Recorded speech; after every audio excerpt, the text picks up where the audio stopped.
Hello, I'm Pomash, and this is Hallie. We're two of the stars of Supreme Master Ching Hai's #1 international bestseller, The Dogs in My Life. We're following the vegan diet of kindness, here today with a household tip. If your remote control is not working, chances are it just needs to be cleaned. Equipped with a tiny jeweler's screwdriver, cotton swabs, and rubbing alcohol, you are ready to start. Be sure to note what parts go together for their reassembly. Remove the batteries, then the screws, and carefully open up the cover.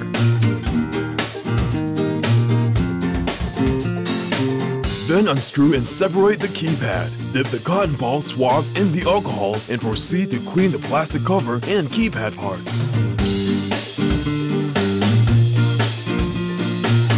Put the remote back together and add the batteries. It should now work much better. Thank you for tuning in, and thanks for being veg and going green to save the planet.